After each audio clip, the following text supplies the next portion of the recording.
Salam sejahtera Malaysia, terima kasih kerana menonton video-video dalam channel ini.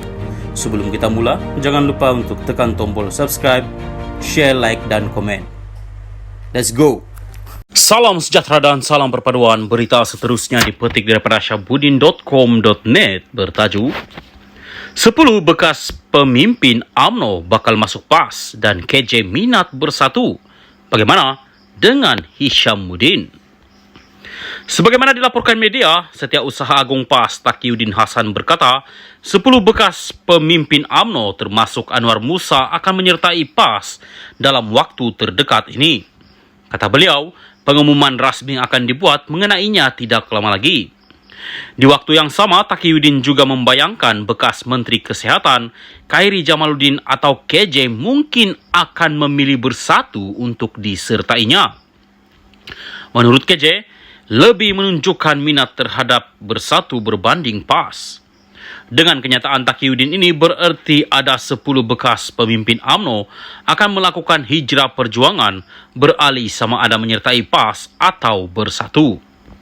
Adalah dijangka mereka yang berbuat demikian itu ialah mereka yang telah dipecat dan digantung keahlian daripada UMNO serta mereka tidak dipilih sebagai calon BN dalam PRU 15 yang lalu.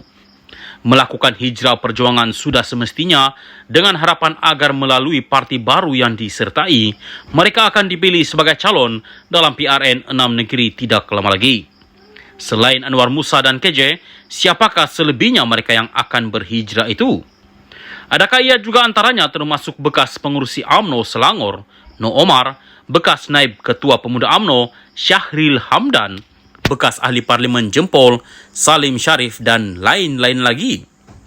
Bagaimana pula dengan bekas naib presiden UMNO, Hishamuddin Hussein, yang turut dihukum gantung keahlian selama 6 tahun daripada UMNO? Apakah beliau juga akan melakukan hijrah perjuangan dengan turut menyertai PAS atau bersatu?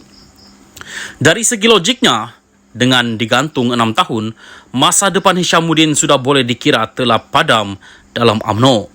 Beliau bukan saja tiada peluang lagi untuk mendaki semula bagi memegang jawatan tinggi dalam UMNO, bahkan hampir pasti akan diketepikan oleh Zahid Hamidi dalam PRU 16 akan datang nanti.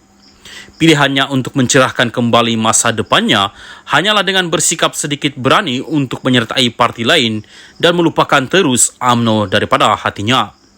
Namun demikian, apa yang nyata dengan penyertaan 11 bekas pemimpin UMNO ke dalam PAS dan bersatu menjelang PRN 6 negeri tidak lama lagi, yang paling terkesan tentunya ialah UMNO itu sendiri.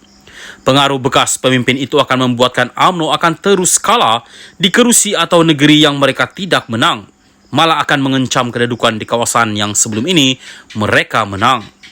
Tidak ternampak ada jalan cerah buat UMNO sebenarnya 6 PRN akan datang ini. Meskipun setelah bekerja sama dengan PH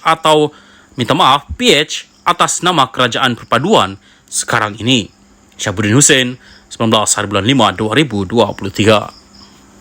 Salam sejahtera dan salam perpaduan kepada seluruh rakyat Malaysia. Berita panas hari ini bertajuk Orang gemar menuduh tanpa bukti adalah mat retorik, kata Dr. Mahathir. Berita penuh. Kemelut di antara Dr. Mahathir Mohamad dan Anwar Ibrahim berhubung pemilikan harta masing-masing berterusan hari ini dengan bekas Perdana Menteri itu memberikan label buat seterunya. Melalui kenyataan bersahaja yang dimuat naik di media sosial, Mahathir berkata dia tidak ada masalah untuk membuat pengisytiharan harta untuk mendedahkan kekayaan yang ada. Kata Mahathir, dia sudah membuat pengisytiharan tersebut beberapa kali semasa menjadi Perdana Menteri. Saya juga tidak ada masalah isytihar harta kerana tidak ada apa yang perlu saya sorok. Yang jadi masalah ialah Anwar telah beberapa kali tuduh saya salah guna kedudukan semasa saya jadi Perdana Menteri untuk kayakan diri saya dan keluarga saya, katanya. Pada 7 Mei lalu, Anwar mengulangi cabaran kepada seorang pemimpin politik Melayu yang tidak disebutkan namanya agar mendedahkan semua harta pribadi serta aset mereka sekeluarga. Berucap di Majlis Rumah Terbuka Malaysia Madani, Anjuran Kerajaan Negeri Sembilan di Seremban, Perdana Menteri ke-10 itu berkata tokoh terbabit memiliki harta berbilion. manakala anak-anaknya memiliki kapal terbang dan kapal. Itu belum dijawab. Saya minta mereka jawab. Berapa bilion dia ada? Mana dia dapat uang itu? Pulangkan balik kepada orang Melayu di Malaysia, katanya. Sehari kemudian, Mahathir pula meminta Anwar mengisytiharkan kekayaannya semasa menjadi timbalan Perdana Menteri dari 1993 hingga 1998 dan mengaitkan Presiden PKR itu dengan amalan kronisme. Untuk rekod, Malaysia kini pada 5 Mei lalu melaporkan Mahathir sudah memfailkan saman berjumlah RM150 juta ringgit terhadap Anwar berhubung dakwaan bahawa dia mengumpul kekayaan pribadi ketika berkuasa. Kata Mahathir, Anwar sudah digesa untuk menunjukkan bukti bahawa dia memiliki wang berbilion ringgit, kapal terbang dan kapal atau berdepan dengan tindakan mahkamah. Saya telah mengambil tindakan mahkamah dan sehingga hari ini, dia tidak pernah tunjuk bukti selain kesana kemari buat tuduhan terhadap saya. Sebaliknya, dia minta saya tunjuk bukti harta saya. Dia yang tuduh saya dan dia minta saya pula tunjukkan bukti, tambah Mahathir. Justru Mahathir yang pernah menjadi ahli Parlimen Langkawi pada 2018 itu mengulangi sekali lagi gesaannya kepada Anwar agar dakwaan tersebut dibuktikan.